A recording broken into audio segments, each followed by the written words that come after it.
Hello, friends. Thanks for tuning in. Got a great episode for you this week. Before I introduce the guest, as always, please follow, subscribe, rate, and review the podcast. It helps boost the show, grow the audience, and ultimately helps me create the best podcast for you guys. So if you haven't done that still, please go do that. Additionally, please go follow me on social media, ROYBTZ on Instagram and ROY_BNTZ on Twitter. On Twitter, you can subscribe to my newsletter, which gives you access to updates, occasional blog posts, news about the guests, and future of the show. And most importantly, it's just an easy way for you to get the podcast into your inbox every single week. One more thing, please consider supporting this independent podcast. I made the decision not to work with any companies, sponsors. I want it to be independent. And I'm not also a massive fan of those promotions that pop up midway through the podcast. So if you do see value in this podcast, please go to the link on the bottom of the show notes and support it. It means a lot. I really appreciate it. Finally, if you want to start your own podcast, I have a full tutorial, A to Z, everything you need to know about how to start a podcast, grow, network, reach out to guests, just really everything you need to know about starting and growing a podcast. So if this is something that interests you, if you ever thought about starting your own podcast, feel free to go check it out. It is in the show notes as well. All right, let's move on to the guest. This week I have Austin Cohen. Austin is the founder of Flexit, and Flexit is a really interesting tool. Essentially, pre-COVID, it was a way for you to just book time in a gym, pay for that time and leave. Super easy and convenient. Now they're in a hybrid model. That model still exists, but they also offer virtual trainers, interactive trainers. This is not just pre-recorded, and it's a very interesting tool. Very interesting to see what they're doing in the space. This is not Austin's first rodeo. He had a company called Wheels Up that he started a few years back, but his whole focus right now is helping people get fit. And they launched this in 2019. They've had to struggle through pandemic, as obviously every other company, but when you're starting out right before a pandemic, that cannot be easy. Very interesting conversation. We talked about business model, why they started it, what they've been doing, how they differentiate from some of the competition, and just some good insights and tips for any starting entrepreneur that is interested in starting a marketplace venture. So you're going to love this episode. Let's jump right into it. Let me introduce this week's guest, Austin Cohen. Enjoy the episode, everyone. The Genuinely Interested Podcast.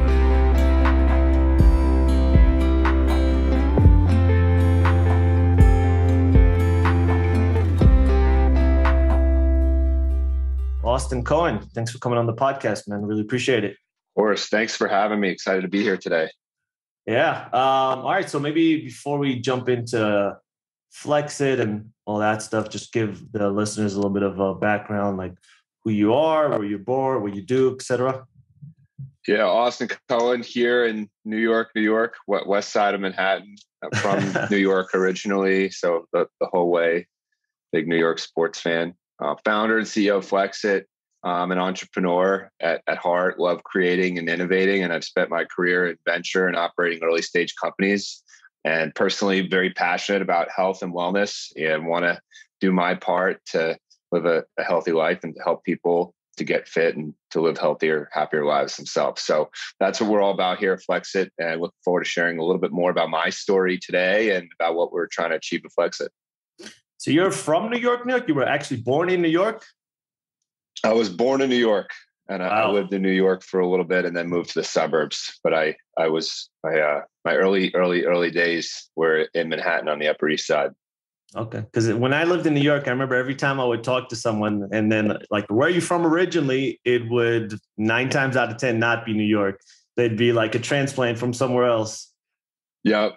And yourself as well, right? Correct. Yeah, I'd be that 9 out of 10. Yeah. Yeah. Did you like it in New York? What'd you think of it here? Tough. I like aspects of it. You know, I didn't like it as a whole. It just felt like originally, anybody who's been listening to the podcast for a minute knows I'm from Israel, small country.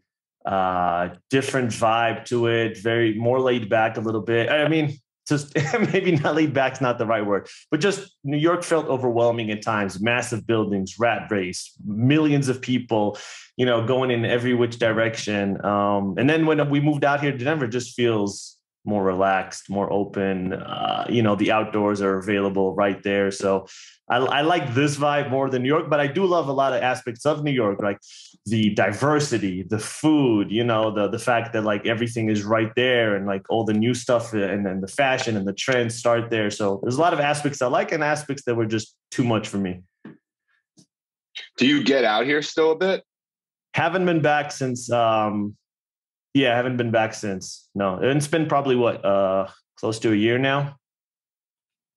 Okay. All right. Yeah. Well, it's not going anywhere. So hopefully we can get you back out here soon. How's the vibe now? Like, I know, I left there around COVID times and it was so eerie. I remember like COVID, it was just, the streets were empty, which is it's an apocalyptic feeling in New York because New York's always busy. Like, what's the vibe now? It is so busy here. Really? Restaurants are flooded, streets are flooded. Yeah, it's really, things have picked up. There's a lot of people passing through the city, a lot of activity, good buzz, good energy here. Rangers are in the playoffs here, making a push. So the city's alive and loud and fun. And yeah, you got to get back. You got to get back. Lots of new places have opened up. It's good energy here now. So back to normal. Come a long way since when you were here last. Yeah, I mean, it's different, right? Everything's changed a little bit. Yeah. But that's okay. And not always a bad thing. But yeah, it feels like we're pretty far from where we were 2 years ago. Yeah, no, that was, the world stopped on its axis for a minute.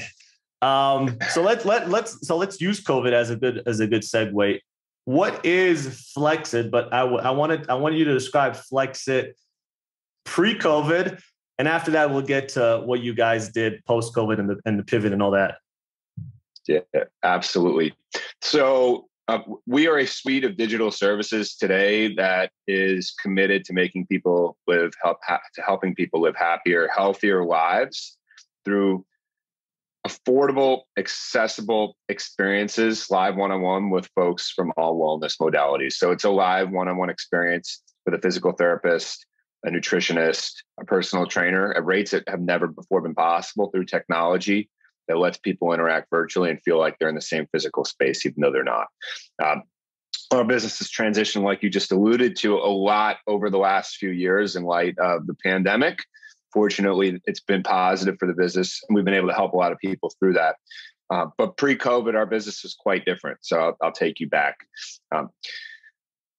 I founded this business in 2018 and we launched in 2019. And in the first iteration of the business, we created the first ever tool that enables consumers, and it's still live today in our app, available in the iOS store and the Android store, to go to any gym across the country without a membership to the gym, where consumers only pay for their time in the facility.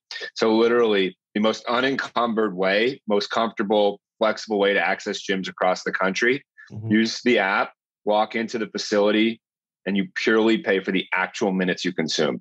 So if you were traveling to New York and you wanted to hit the gym and shower for 10 minutes between meetings, you pay for 10 minutes of time.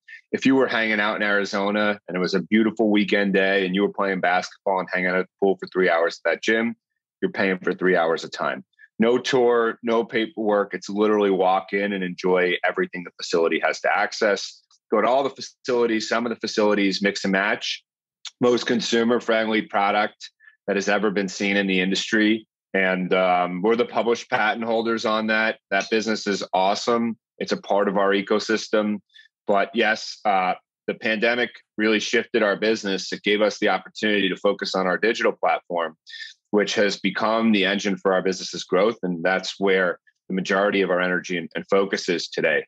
But you can still work out using Flexible Gym Access, our original product, at the thousands of gyms that we have across the country today. That was our first business line that we launched.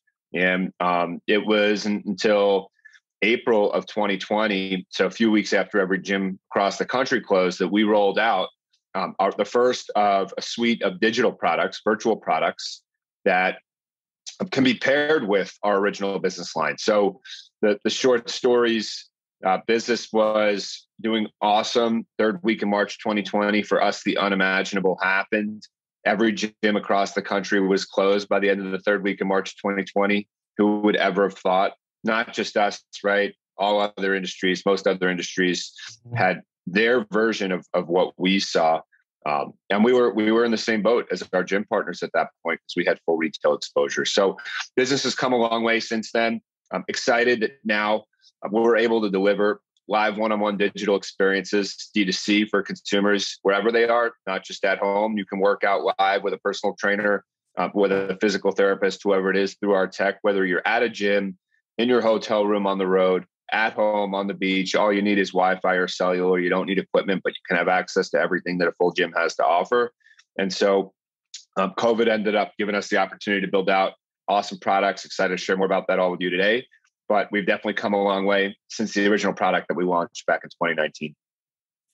So was that always the plan, and COVID just accelerated it, or you realize you need a pivot because what COVID is doing to brick and mortar, and you just got to work quick? So the plan was to release digital products, but not as soon as we did.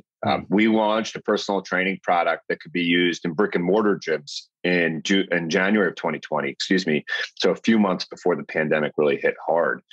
That product enabled our customers, so the users of our gym access tool, to go to the gyms on our platform, and without a membership to that gym, access a trainer at that gym when that trainer was not training a member of the gym.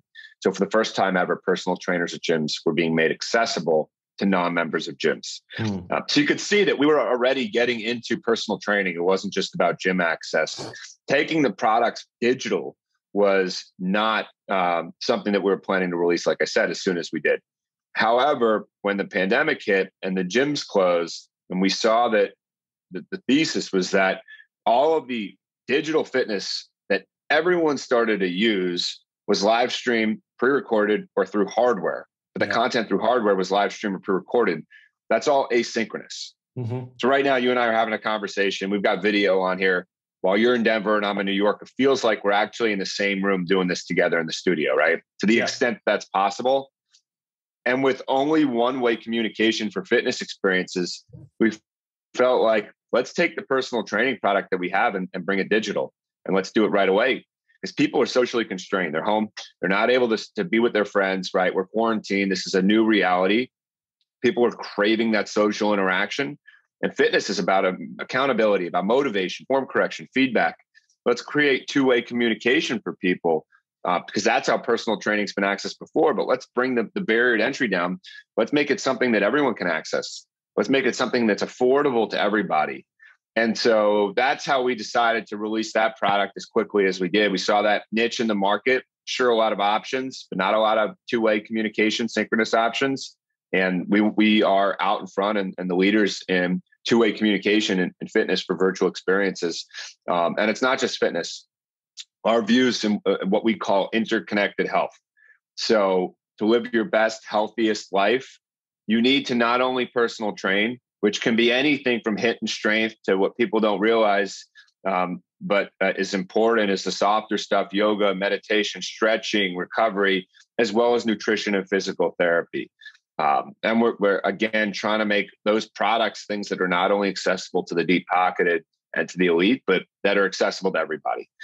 So when you think about what we've done here, the mission's always been the same, regardless of the product. Back to your question, we released digital products sooner than we expected to. The pandemic gave us an opportunity. I believe that there have been incredible business lines that have come out of difficult times and recessions. And so we saw the pandemic as opportunity to stay calm in the pocket, if you will, and to see what our opportunities were and then to jump on them. And there's, examples are countless, but Venmo, Warby Parker, MailChimp, Microsoft, incredible companies coming out of difficult situations and times as they learn about consumer needs. And we feel we did the same thing there with the first digital product that we released. But again, the mission's about helping people to live happier, healthier lives by using technology to provide them with experiences that helps them to get there. And I think what I loved about your original, or not a good original, I guess it still exists, By the way, what is the split roughly like right now as far as people using it to go into gyms and then people using the online? So I mean, we've got people using both. We've got members, subscribers on digital. It's users on the other product. And they're different customers. So it's not that they're all necessarily using both. So as a company, we're putting the majority of our efforts into growing our digital services. We're putting a disproportionate energy there. We're spending less time on our original business line. It's pretty self-sufficient and profitable right now. Yeah, and I love that because unlike, let's say, ClassPass, right? ClassPass, they try to get it's a membership model, right? I have to pay you a Correct. monthly membership. I pay X, whatever it is. I get X amount of classes. You guys, it's a pay per minute, which Correct. I love that because there's less. I'm not getting into a relationship with you. I'm just using as I need, and I don't have to get this into this monthly thing. Yeah, go ahead. Exactly. You get it immediately. I mean, you might travel for a month and you might not go to the gym, right? And then you don't feel like you're spending on something that you didn't consume, right? You don't feel like you're being wasteful. Yeah. And it's also unique in a business sense. Like most businesses, everyone's trying to get you to subscribe to something. Everything's, we got a subscription model. We're going to get these, subscription people, whatever it is. It's so unique where you're like, yeah, just pay for whatever you need. And what are people actually paying as far as per minute in the different gyms? Rates? Yeah, the rates will vary from for an hour workout. If we just call the average workout an hour, $4 to $5 on the hour to $35 on the hour, depending upon how budget or premium the gym is, how many amenities the gym has, location. If you look at a brand and a brand's got locations that are in cities and then in suburbs, some with more robust amenities and some that don't have the same. Even within that brand, there's going to be variance in the rates. The rates are really accessible. And you're in Denver, and if you go hit a Choose Fitness location in Denver, which beautiful HVLP, high value, low price point gym, you're going to get out of there on the hour for about $4.80. $4.80. $4.80.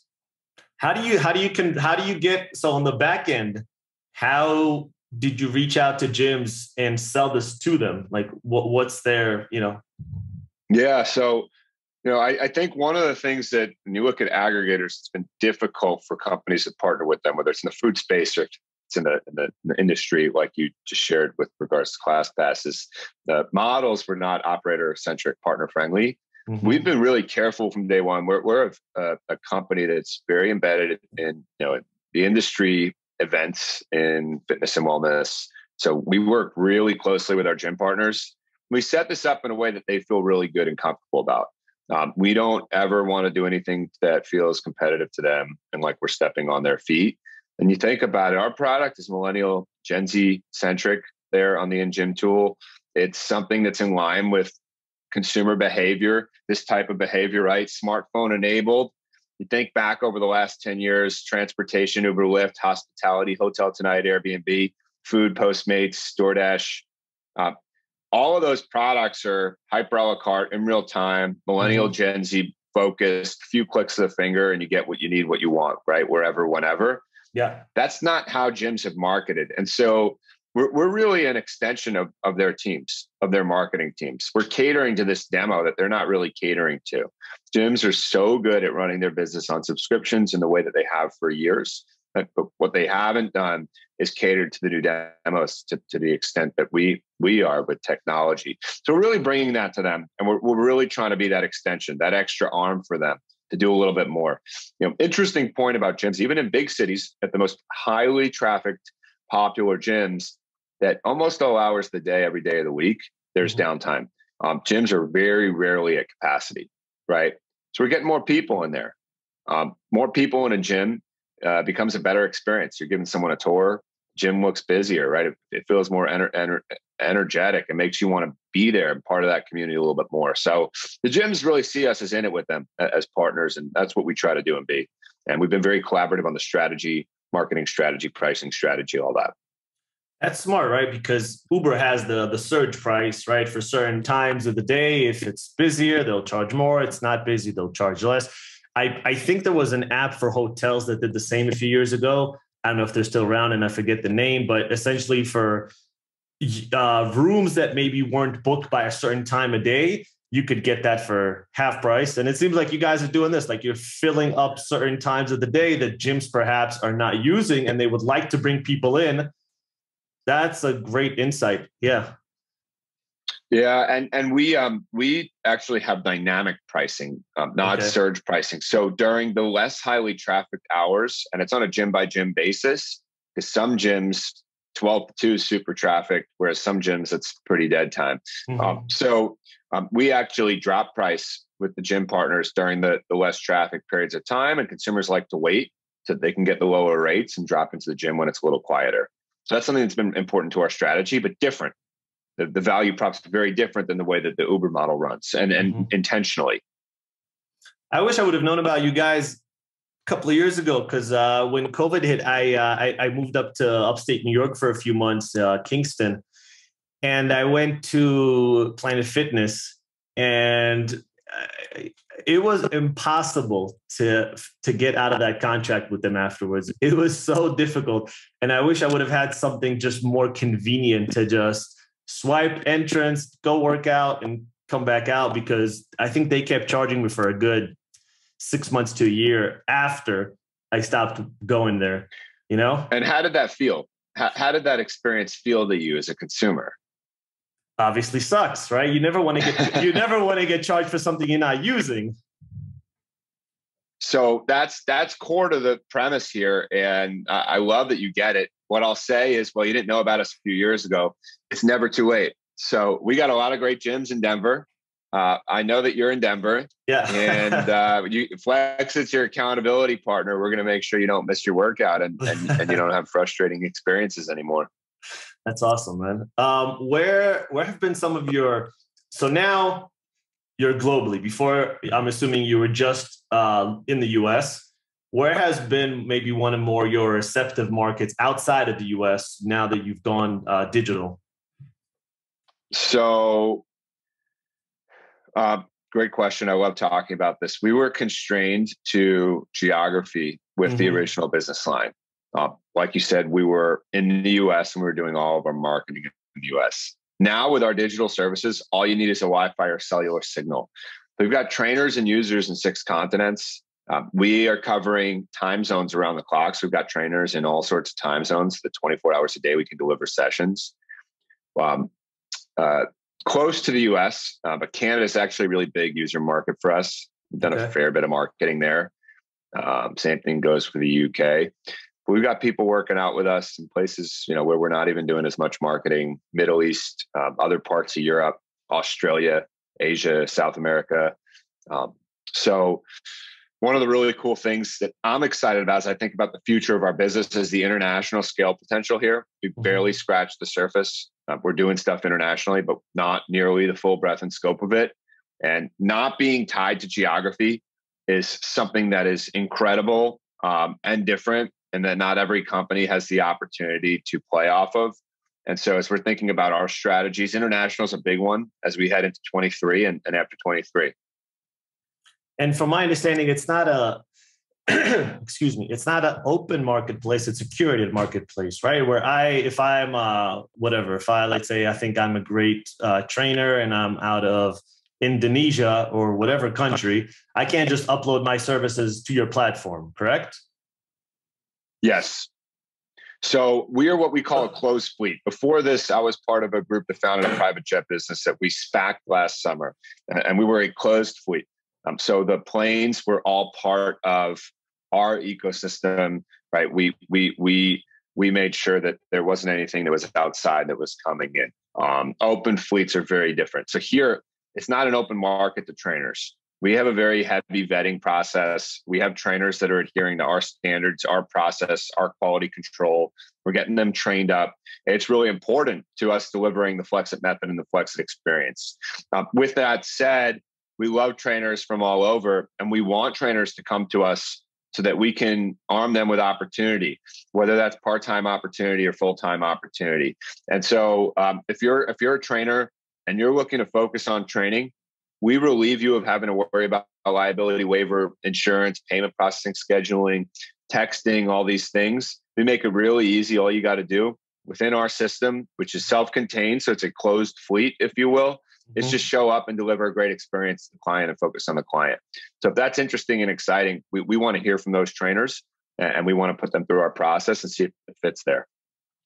I think one of the most, sorry. No, go ahead. No, go for it.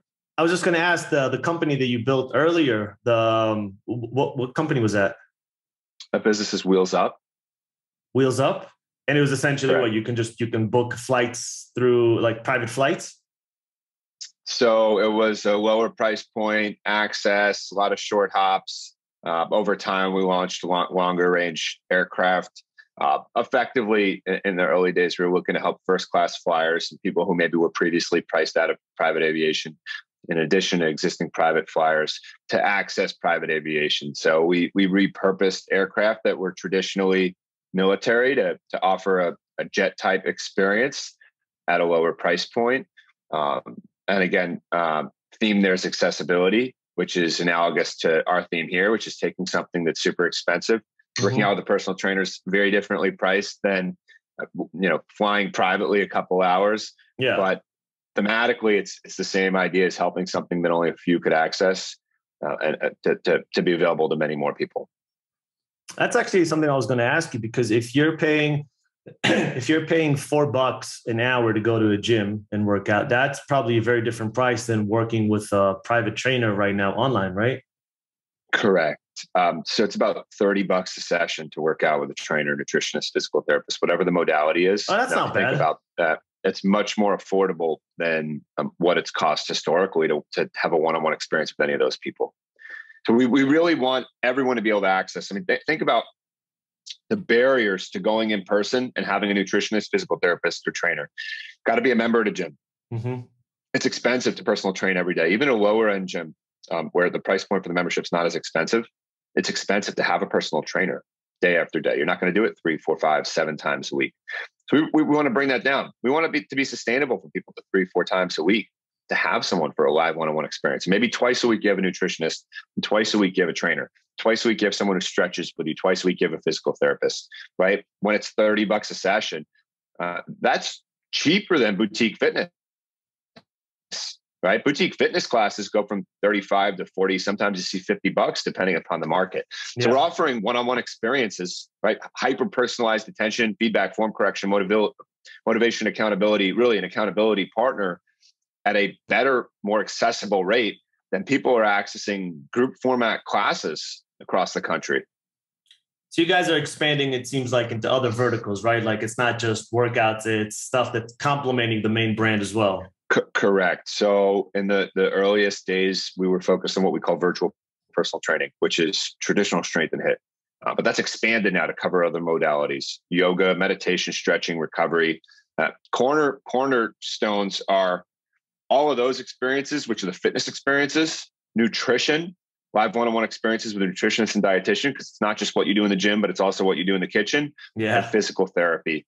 Those are the main pillars. We call this concept interconnected health.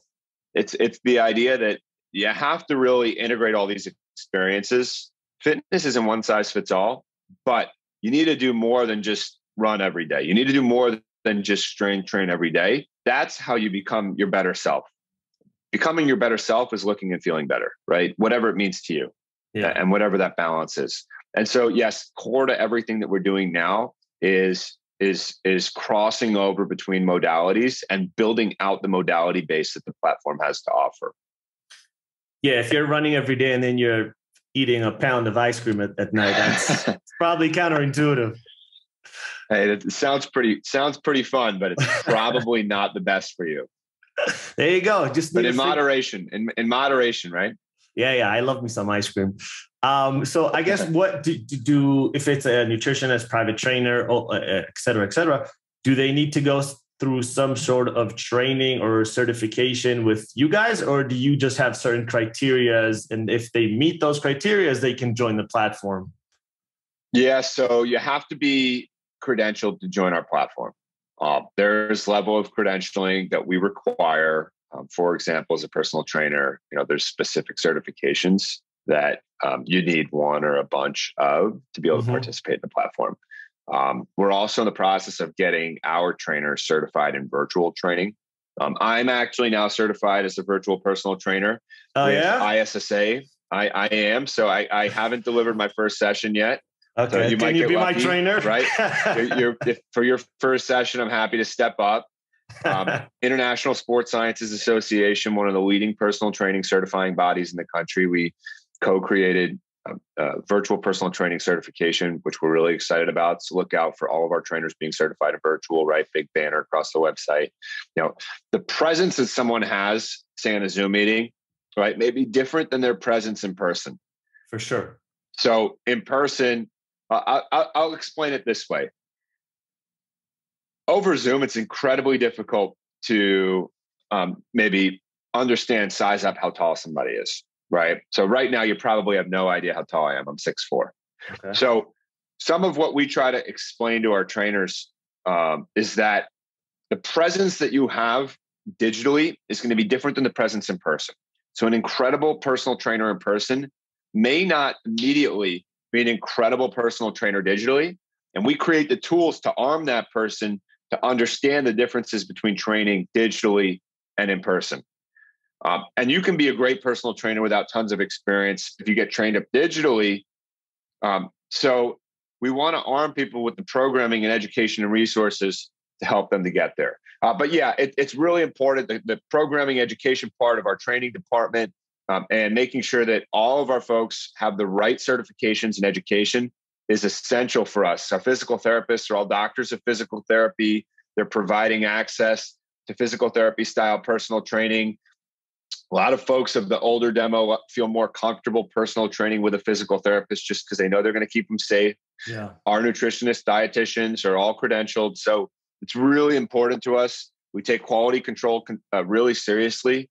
We're about results here. People get into whatever their goals are, looking and feeling better. And to do that, we got to make sure that the experts have the tools and the experience that is going to make the clients feel comfortable, safe, and help them to get to where they need to go. That's so true. I never even thought about that because I used to train Muay Thai for a while back in the day, and I would have to explain to people sometimes have to have hands-on, especially if you're a beginner. Punch this way, pivot this way, move your hip in. And there's a lot of stuff that you have to show people how to do. I don't know if I could relay that information to someone virtually. I think I would have a hard time. So it's very good that you guys have a process for the trainers so they could relay that information to people because it's a completely different animal in person versus virtual. Yeah. Completely. But what we want to help people to do is realize that you can have just as good of an experience digitally, right? I mean, our trainers can correct people's form, for example. Now, in person, you can physically touch somebody's arm, for example, and move it into the right position to correct their form. But we have tools, digital tools that help trainers to do that. So trainers can draw on the screen. They can project videos of perfectly performed exercises onto the screen. So we're helping the experts to give the consumer everything that they need and would get in person digitally, despite the fact that they're not in the same space. So the concept, again, is that two people, an expert and a consumer who aren't in the same physical space, can interact and have as close to the same experience or better, despite not being in the same physical space. Do you have any collaborations with any hardware companies where you collect data on users as far as losing pounds, reaching fitness goals, stuff like that? Or is it up to the individual trainer to relay that information either to themselves and have it or back to you guys? I don't know how it works. Yeah, absolutely. So you could pull us up on any hardware device that has that's got a Wi-Fi cellular signal and internet capabilities.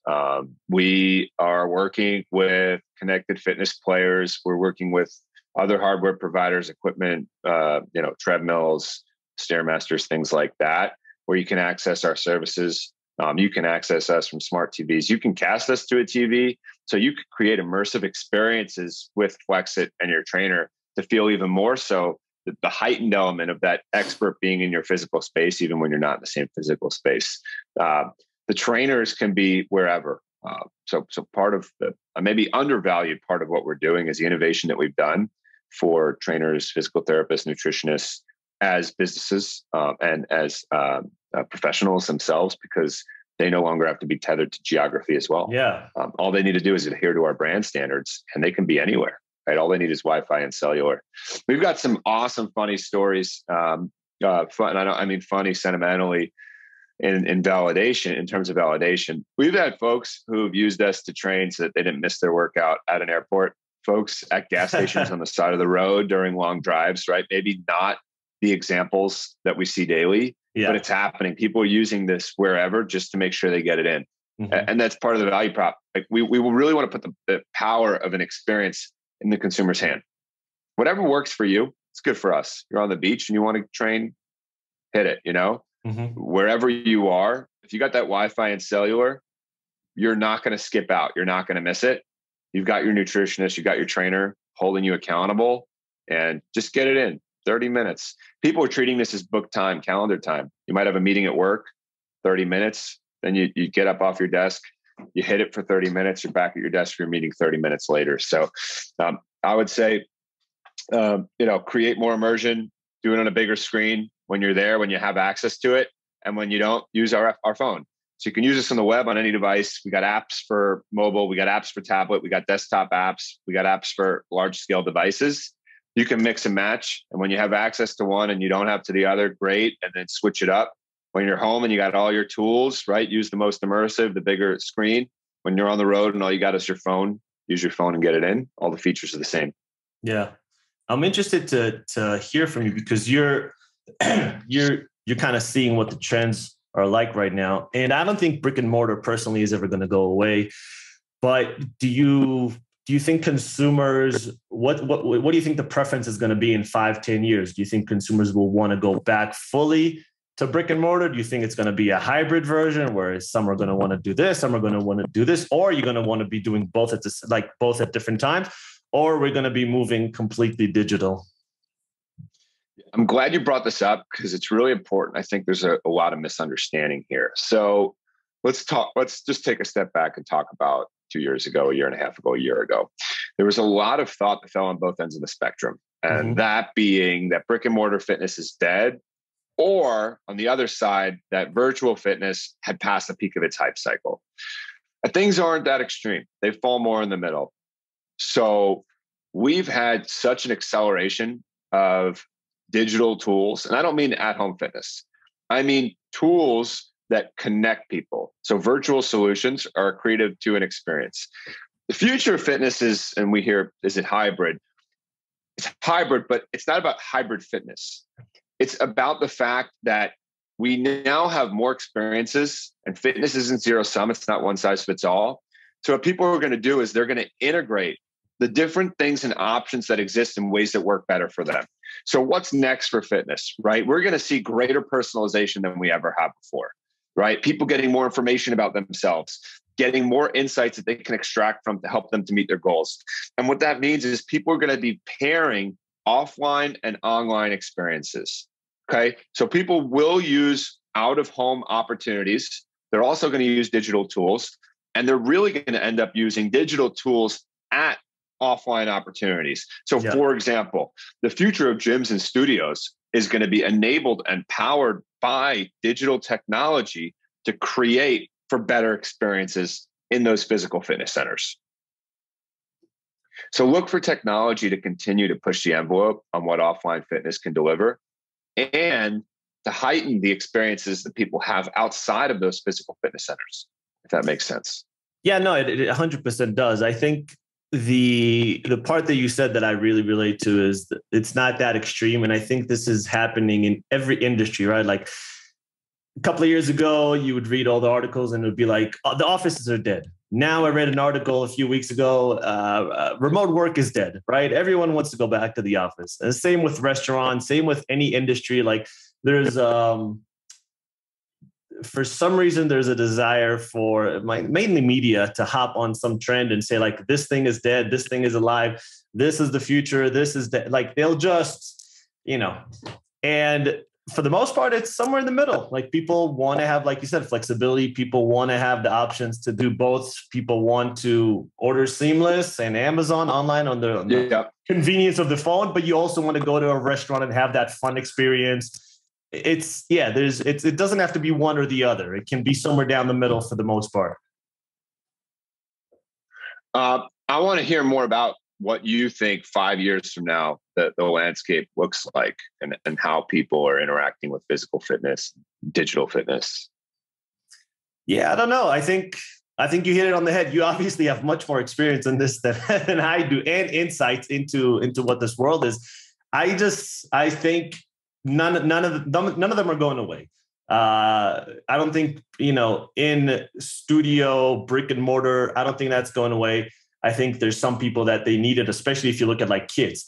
Good luck trying to train a kid. Like it's impossible to train them when it's one-on-one.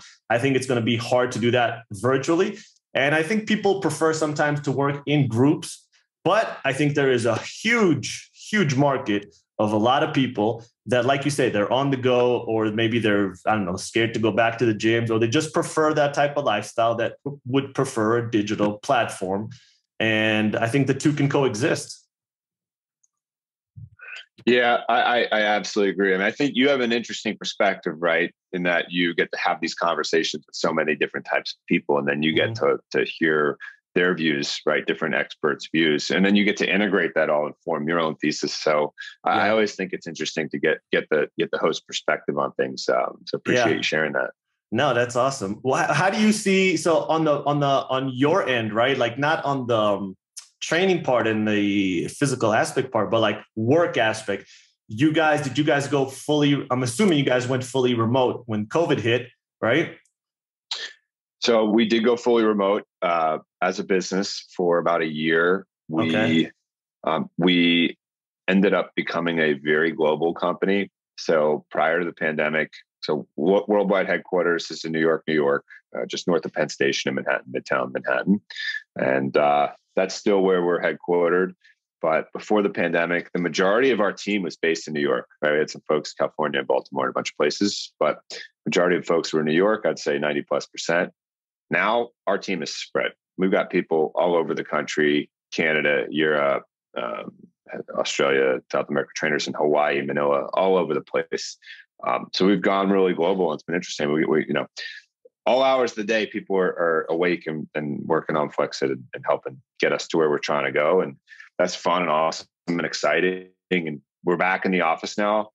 So we have a more flexible office policy than we had pre-pandemic, as has been embraced by many companies, but high growth company, building awesome, fun, cool culture, important for people to be together, feel connected.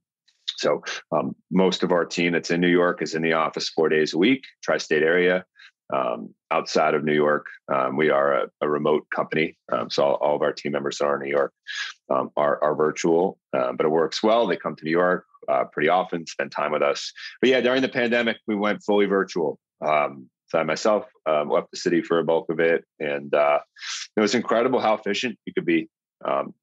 We saw our team build out this new platform really quickly, locked in, focused, just being home. So I think everybody's seen what can happen. That there are ways to harness the power of remote work. Mm-hmm. That's given us viability in the way of this new platform that we built out. A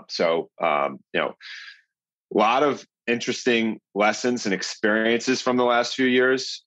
One of which has been the power that remote work has brought to the world. But I expect to see more and more work coming back in person. We've seen it here in New York over the last couple of months. It's just, it's important for team members, even if it's not 5 days a week, to be able to connect with one another and spend time with each other. And so to the point of hybrid that we were talking about before, and the intersection of offline and online experiences, same goes for remote work, right? Sure. I mean, we're not alone in our experiences here in wellness and health. But remote work's here to stay. It's not going away, but offices aren't going away, right? There's many, many big, beautiful buildings here in Manhattan. They're going to be occupied. They are occupied by companies. Employees need to connect. People or humans need social interaction. And so, future of work, every company is going to slice it a little bit differently, but it's going to be a little bit more flexible, and it's going to involve people being in offices and out of offices. Yeah, no, I think the key word here is flexibility. As you said, I think we're just going to have to, a hybrid version, I think, is going to be the ultimate. And again, like some companies fully remote, some companies fully, I don't know, 5 days a week, and then other companies are going to be hybrid. But hybrid slash flexibility is going to be the key here. And some are going to do 3 days, some are going to do fully, some are going to do, hire workers in Asia that's cheaper, whatever it is. But it's just, I love that there are options to flexibility versus a couple of years ago, a few years ago, all you had for the most part was to go into an office and do the 9 to 5. And that landscape has completely shifted. Absolutely. Tell me a little bit about your experience when the pandemic hit. I mean, were you fully remote and home in upstate New York, or? Pretty much. Yeah. I started the podcast as soon as COVID hit. And I was, so when I was in New York, way before COVID, I had a couple of companies that I ran. I eventually had to shut down the company, and I was working a 9 to 5 for maybe not the first time, but one of the first times in my life. I didn't love the job and got fired as soon as COVID hit. And then just took on podcasting and doing all the online stuff that I'm currently doing as soon as COVID hit. And yeah, just been doing that ever since. And I like it. Like I would not, I don't think I like the office experience as much personally. I prefer like this and the flexibility that this gives me. But I know I have one of my best friends. He loves the office place. He's got a job out in San Francisco. He's like, dude, I'm not into staying at home, working from home by myself in my room. I prefer the office environment. I prefer talking to people and being social. So, everyone likes something different. It is what it is. It is. And that the good thing is we can create opportunities and options to work for everybody, right? Very true. That's part of the beauty of what we can do with, new companies, new solutions, new products, right? There's so many different people, different interests, but there's options and things for everybody. Nothing's one size fits all. Yeah. And there's so much innovation. There's so many SaaS tools to help, starting entrepreneurs or creators, or I don't know, whatever it is that you're into, like the technology that is available right now was not available even just 5 years ago. So there's always new innovation and ways to create money and ways to create businesses and value for people. So yeah, it's an interesting time to be alive right now. Before I let you go, I actually have a question, because I know marketplaces are notoriously difficult to start. And I'm just wondering, when you were starting out, like, how did you get your first customers and first gyms? Like, how did you go about that? So marketplace building, there's always some level of a chicken and egg issue in the beginning, but you need the supply to get the demand, right? You can't, I don't think it's prudent to focus on the demand before the supply. We put together a model where we got a lot of gym operators across the country onto our platform before we went live, so that consumers could have that value prop that they wanted, which was a lot of options, a lot of places. And it was really grassroots early on. We had crafty strategic partnerships with groups whose user bases would want to access something like what we had to offer. We did a lot of eventing to get in front of people, new business, and really wanted to go hand to hand and find qualified people. And we merged a bunch of different opportunities together to create a flywheel that got people excited about what we were doing. But the core was, in the earliest of days, especially, different partnerships that were shifty and made sense with qualified users and eventing. And we built up a base before we went live, so that when we went live, we had people who were early on the wait list and were excited about what we had to offer and were ready to hit it once the platform was opened up. So building demand while you're aggregating your supply, I think makes sense. To some extent, as entrepreneurs early on, you kind of got to do everything. And at the same time, you got to build the supply base first. But we were able to generate demand before, in advance of actually having the product, so that people were ready to go once we could go live. So if you're an entrepreneur just starting out and wanting to build a marketplace, you would suggest they focus on the demand side first? I would say you got to focus on both. That's not a cop-out, but you need the supply so that demand can access the value prop. So what you want to do on the demand side while you're building the supply up, so that you're delivering the value prop that consumers are expecting, is you want to create incentives for the first set of demand. So maybe it's a wait list to feel like they're getting early access and some benefit that comes along with that as they're sitting, waiting and excited for whatever the value prop is that you're going to deliver. And you want to be very targeted about who that initial base is that you're building up on that wait list. If you want it to be people that you have a pretty good feel for, the fact that they are going to want to consume what you're looking for, right? So if you partner with a company whose user exhibits an adjacent behavior that would indicate that they're going to want your service, right? That might be a prudent way of building demand. That sits on the sidelines until you're ready to go live when your supply base is ready to deliver that value prop. Yeah, that's smart. Austin Cohen, this was a lot of fun. Thank you so much for your time today. Thanks for having me. I enjoyed the conversation. And anyone who's listening in today or after today that wants to catch up with me, I'm always available and around. Reach out, reach us. You can hit us at info@flexit.fit. You can find us at flexit.fit on the web, and flexit_fitness on Instagram. You can find me at Austin_Flexit on Instagram. Super responsive. And thanks again for having me, and excited to chat more in the future. Yeah, man. You see, you're a pro. Usually I have to tell people, hey, plug your, where can people follow you? You're a pro, dude. You already got it down. I loved our conversation, Dave. I'll be excited to do it in the future again. And thanks for your time today. I really appreciate it. Awesome. Likewise. Thanks for having me.